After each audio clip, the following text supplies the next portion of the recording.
बिस्मिल्लाहिर्रहमानिर्रहीम। आपकी आमद का बहुत बहुत शुक्रिया।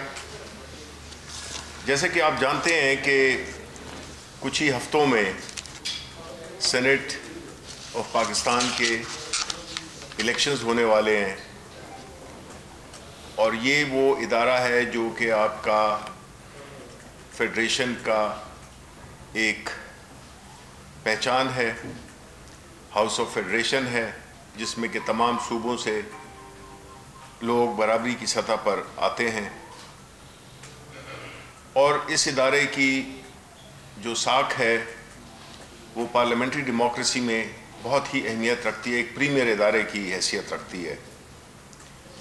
लेकिन बदकिस्मती से इस इदारे के इलेक्शंस हमेशा मुतनाज़ा रहे हैं। मुतनाज़ा इस लिहाज से कि यहाँ पे हॉर्स ट्रेडिंग, पैसे की लेन देन, वोटों की खरीदो फरोख्त ये होती रही है, जिससे कि जो लोग भी मुंतखब होके आते हैं बदकिस्मती से उनकी वो मॉरल स्टैंडिंग नहीं होती है उस लॉट की जो कि इस तरीके से इलेक्ट होके आते हैं। हमारी पार्टी जो कि हमेशा इस बात की कायल रही है कि इंतखाबात मुनसिफाना और शफाफ होने चाहिए और इस चीज़ को हासिल करने के लिए जो भी कीमत अदा करनी पड़े वो अदा की जाए। आपको ये भी याद होगा कि पिछले इलेक्शंस में हमने खैबर पख्तूनख्वा में अपनी गवर्नमेंट के 20 सिटिंग MPs को पार्टी से निकाल दिया था क्योंकि उन पे शोबा था। शोबा ये था कि उन्होंने अपने वोट का गलत इस्तेमाल किया है और उसमें कोई ऐसी ट्रांजैक्शंस हुई हैं जो कि काबिल कबूल नहीं थी। सिटिंग MPs को निकालना ये पाकिस्तान तहरीक इंसाफ या ये प्राइम मिनिस्टर इमरान खान ही कर सकते हैं। कभी हमने इसकी कोई नज़ीर नहीं देखी, न माजी में न हाल में। सिर्फ एक हमारी एक ये कंट्रीब्यूशन है उस मकसद के लिए जो कि हम हासिल करना चाहते हैं कि इंतखाबात सेनेट के और जो दीगर इंतखाबात हैं वो शफाफ तरीके से हों।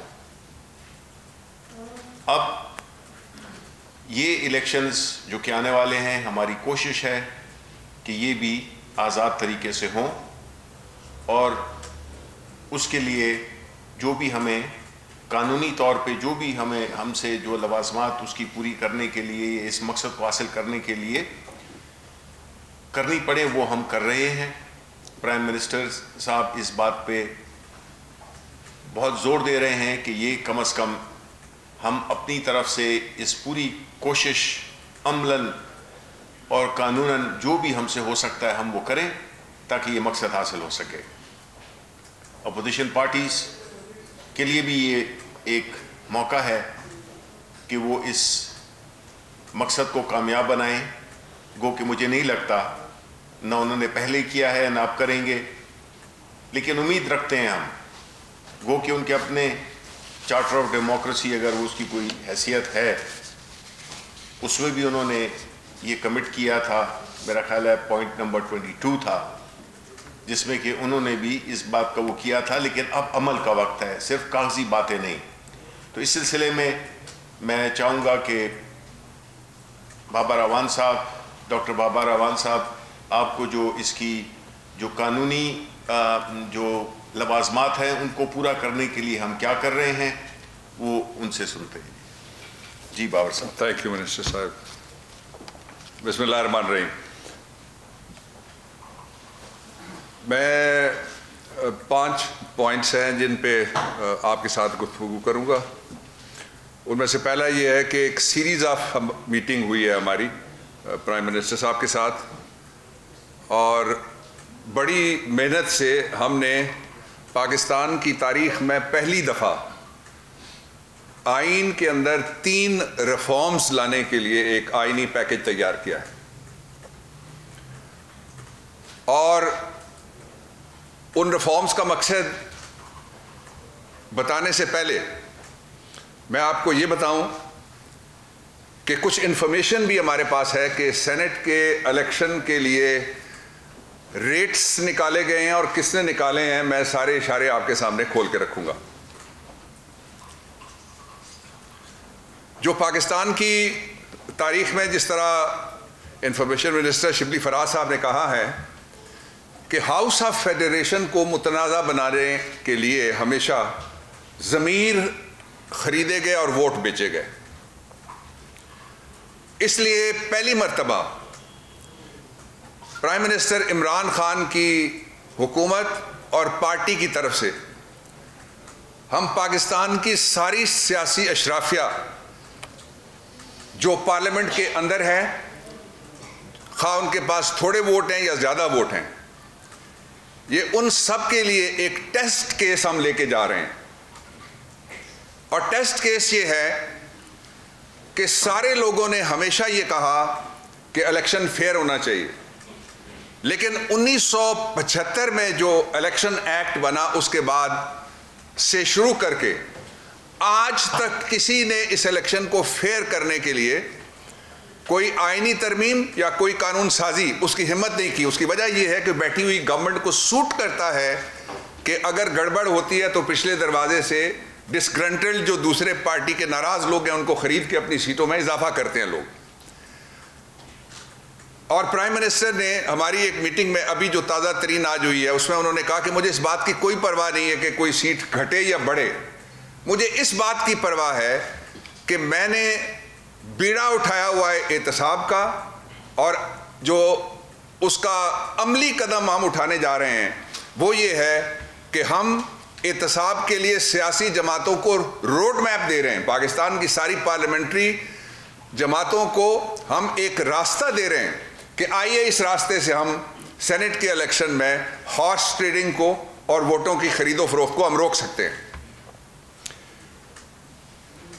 और उसके साथ ही मैं आपको बताता चलूं कि जो पहली जमात है पाकिस्तान तहरीक इंसाफ, प्राइम मिनिस्टर इमरान खान पहले वजीर आज़म हैं, जो कहते हैं कि ज़मीर फरोशी की बजाय ओपन वोटिंग कर दी जाए।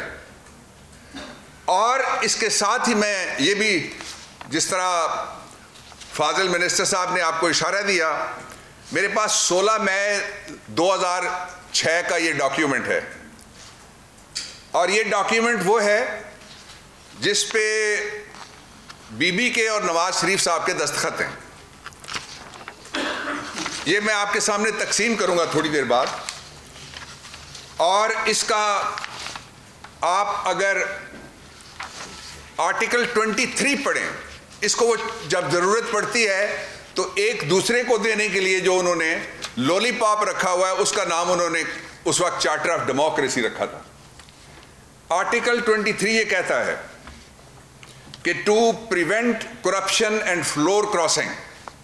करप्शन ये है कि कोई पैसे ले सेनेट के इलेक्शन में, फ्लोर क्रॉसिंग ये है कि किसी और पार्टी का उसके पास वोट हो, छुपा के वो वोट किसी और के हवाले कर दे।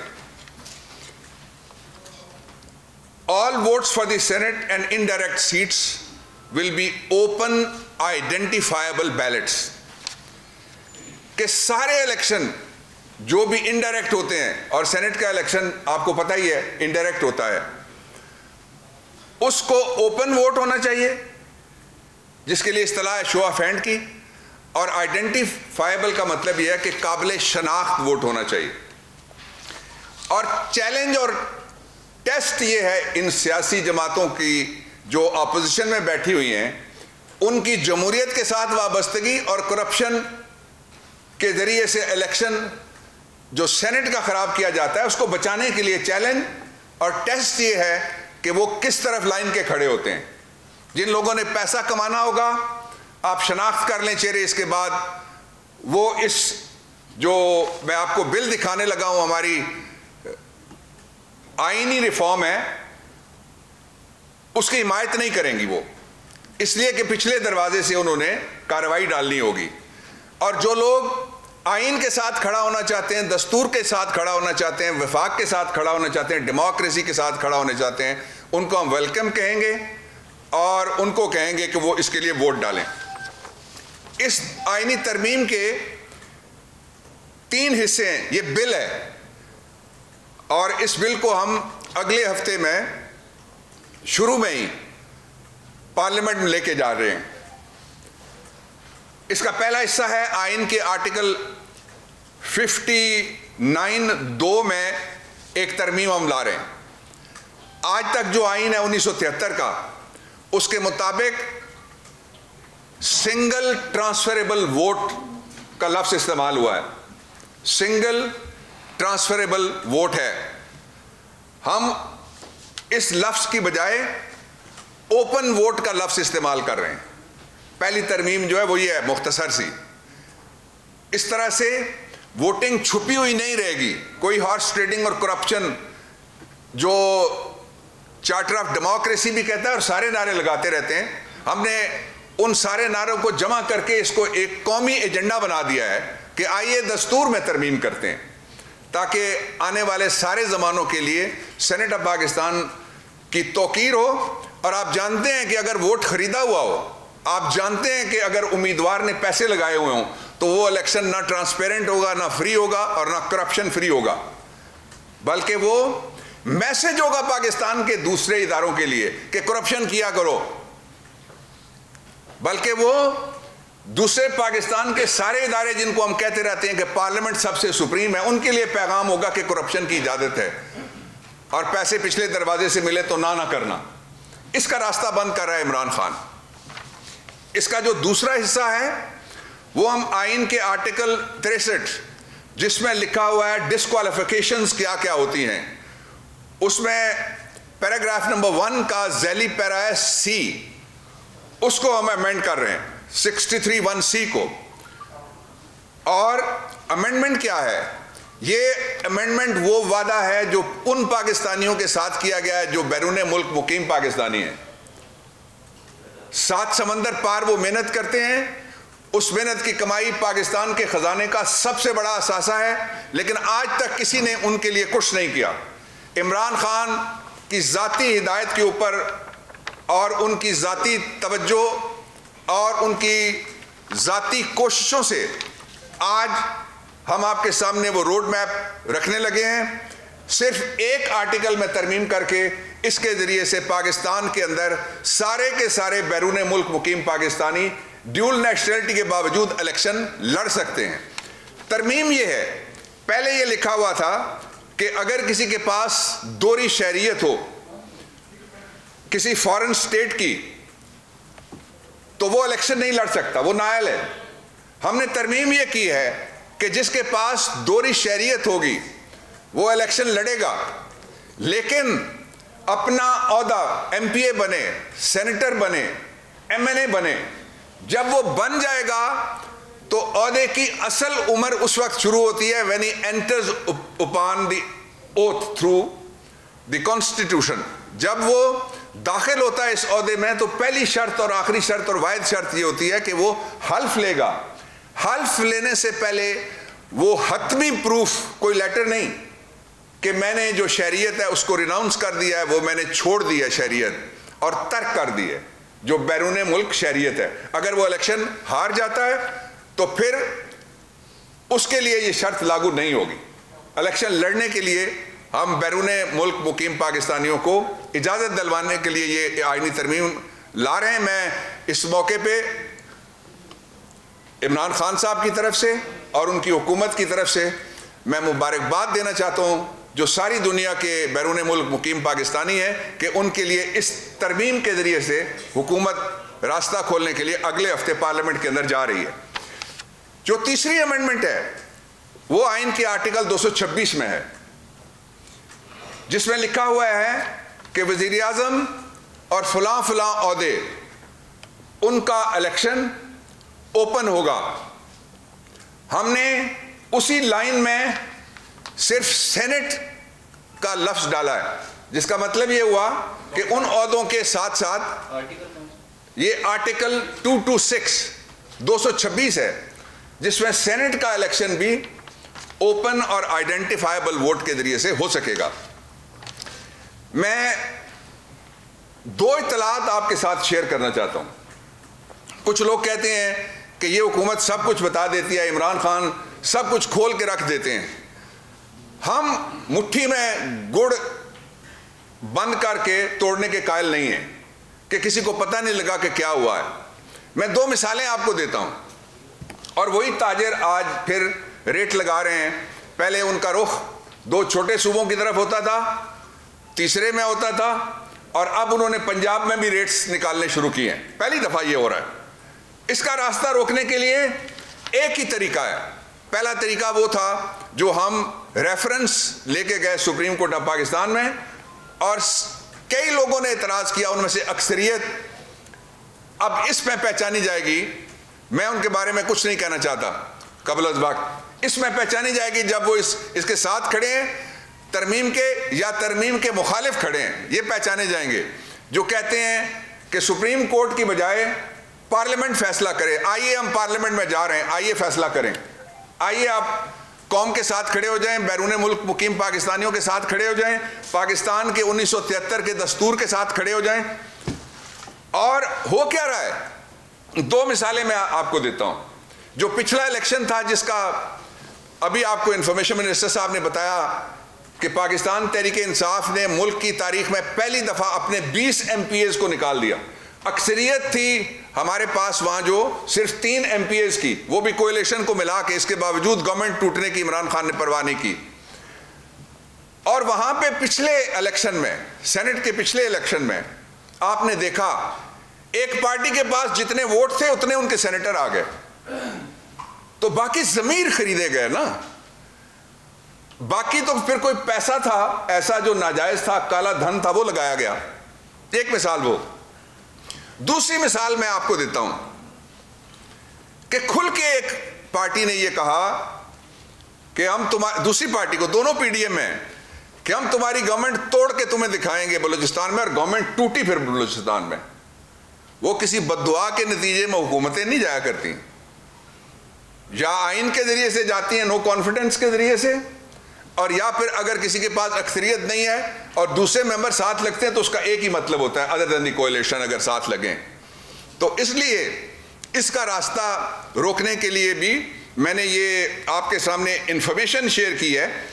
और जो पार्टियां सदारती रेफरेंस में इस बात से भागी हैं, यानी अपने एजेंडे से भी भागी, अपने चार्टर से भी भागी, और इस कौमी तकाजे से भी भागी, वो पार्टियां सिर्फ एक वजह से भाग रही हैं, या उन्होंने पैसे लगाने हैं और या पैसे उन्होंने कमाने हैं।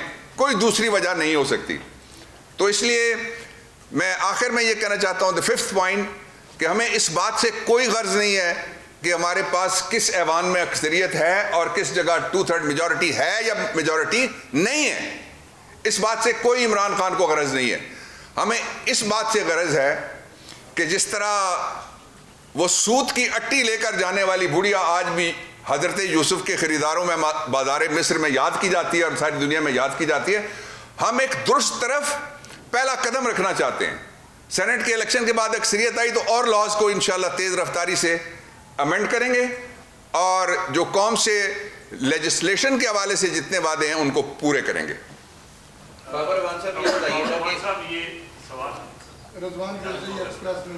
रिजवान एक्सप्रेस सर, आपने कहा कि आईनी तरमीम ला रहे हैं। अपोजिशन एक तरफ बिल्कुल आपके साथ, अगर इजलास के लिए उनको बुलाया जाता है तो वो कह रहे हैं कि हुकूमत हमसे एनआरओ मांग रही है, मिन्नतें कर रही है। ज़ाहिर है ये अपोजिशन के बगैर तो नहीं हो सकता, आपके पास ये 2/3 अक्सरियत नहीं है आईनी तरमीम के लिए। तो क्या ये सिर्फ अभी एक पॉलिटिकल मूव है या इसको अमली तौर पर भी इसके लिए आपकी प्लानिंग है, उस हवाले से बता दें। दूसरा, शिबली फराज साहब से सवाल है कि आज ट्रांसपेरेंसी इंटरनेशनल की जो रिपोर्ट आई है, इमरान खान साहब ट्रांसपेरेंसी इंटरनेशनल की रिपोर्ट्स का हवाला देते रहे जब वो अपोजिशन में थे। आज जो रिपोर्ट आई है उसमें 2018 और 2019 के जो चीजें हैं उसकी बुनियाद पर ये बताया गया है कि पाकिस्तान में करप्शन बढ़ी है। तो सर इस पर आप जरा कमेंट कर दें। देखिए, ये एक कौमी एजेंडा है। आप में से भी कौन है जो कहेगा कि इलेक्शन में पैसे लेके कोई सेनेटर बने और कोई पार्लियामेंटेरियन जाके रिश्वत ले और ये रिश्वत दे? आप में से भी कोई नहीं कहेगा। तो इसलिए ये कोई पॉलिटिकल किसी की तरफ से नारा नहीं है, ये वो नारा है जो पूरी कौम का है, और ये वो एजेंडा है जो पूरी डेमोक्रेसी का है। इसलिए इसमें अकेले हुकूमत शामिल नहीं है। दूसरा, वो उस जमाने की आपने बात की जब वो कहते थे हुकूमत गिराने के लिए पहले हम इस्तीफा देंगे नवंबर में, फिर कहते थे हम देंगे दिसंबर में, फिर कहते थे देंगे जनवरी में। जनवरी की भी आज 28 तारीख हो गई है। हम उनको कहना चाहते हैं सबको कि पार्लियामेंट वो जगह है जहां से हम सेनेट के इलेक्शन को फेयर, फ्री, ट्रांसपेरेंट और करप्शन से पाक कर सकते हैं। इसलिए आइए, शिबली साहब अपना देंगे जवाब।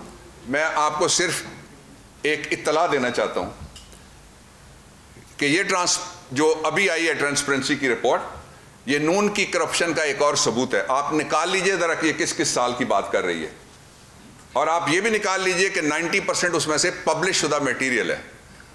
ये 2015-16 का है और 2017-18 का है।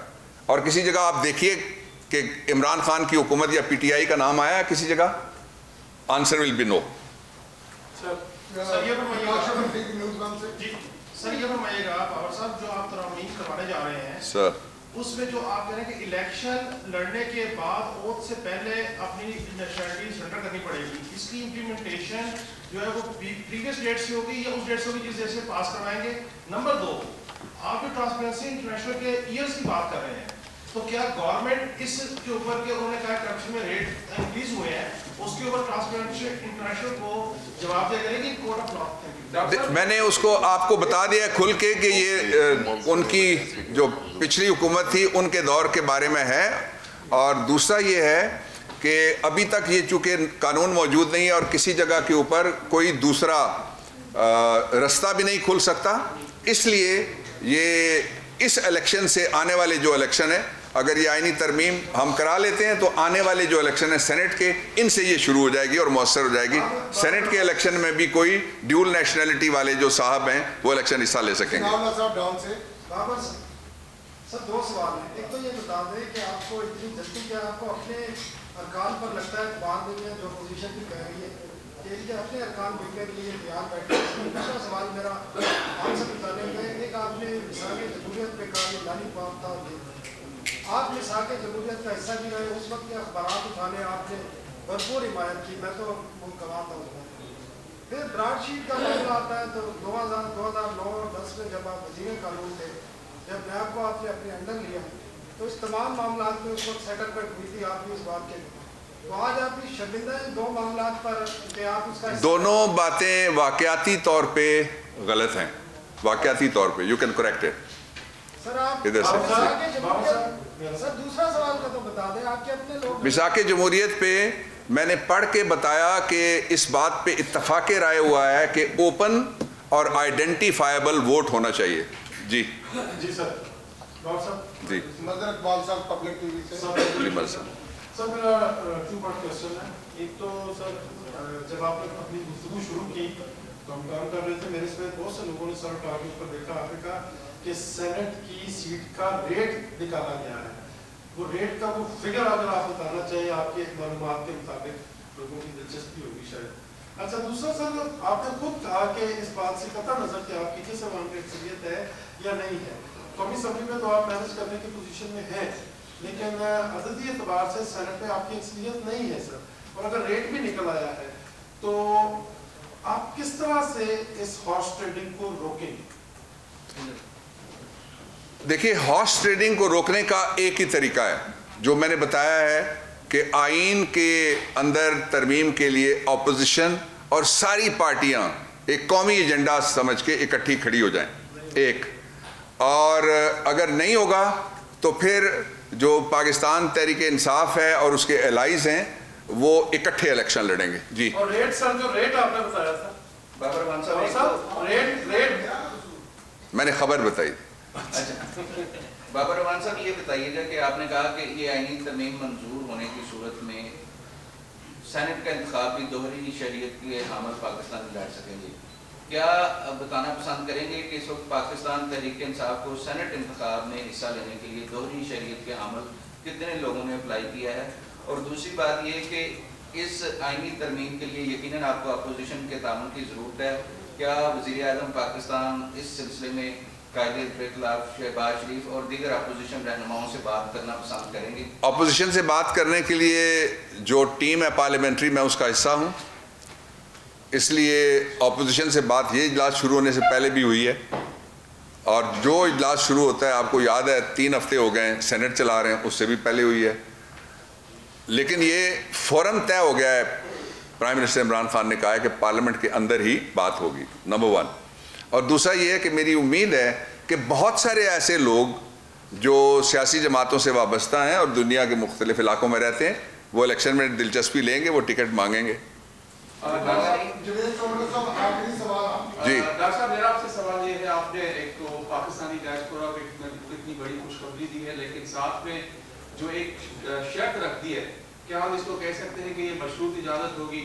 दूसरा, क्या आप ये नहीं समझते हैं कि इस मामले पर जो हुक्मरान पार्टी है कोई सियासत करने जा रही है ताकि जो पाकिस्तानी डायस्पोरा है वो खुश हो जाए? देखिए, पाकिस्तान के बाहर जो भी जाता है, आप में से जो लोग हैं वो मेरी तस्दीक करेंगे, जो बाहर जाता है वो सारे एक ही बात करते हैं उनसे जाके, हम आपको असेंबलियों में लेके आएंगे, सारे उनसे वादे करते हैं पाकिस्तान की डिसीजन मेकिंग में आपको शरीक करेंगे। किसी ने अमल नहीं कभी किया। ये तो आपको भी मुबारकबाद हो, उनको भी मुबारकबाद हो, और जब अगर ये हो जाए तो असेंबली को भी मैं मुबारकबाद देना चाहूँगा। दूसरा, जो आपने कहा कि ये इसके टाइमिंग्स देखिए, ये मशरूत इजाज़त नहीं है, ये मजबूत इजाज़त है। इसलिए कि कोई शख्स अगर इलेक्शन हार जाता है और पहले उसको हम कहें कि तुम अपनी नेशनलिटी छोड़ दो, तो हम उसका दोहरा नुकसान कराएंगे। एक, वो नेशनलिटी छोड़ेगा, पीछे का भी नहीं रहेगा, और आगे उसको सीट नहीं मिलेगी। इसलिए ये बड़ा जस्टिसेबल तरीका निकाला गया है कि जिसमें उसके साथ इंसाफ होगा जो जीतेगा, उसके साथ भी इंसाफ होगा जो हारेगा। Thank you very much.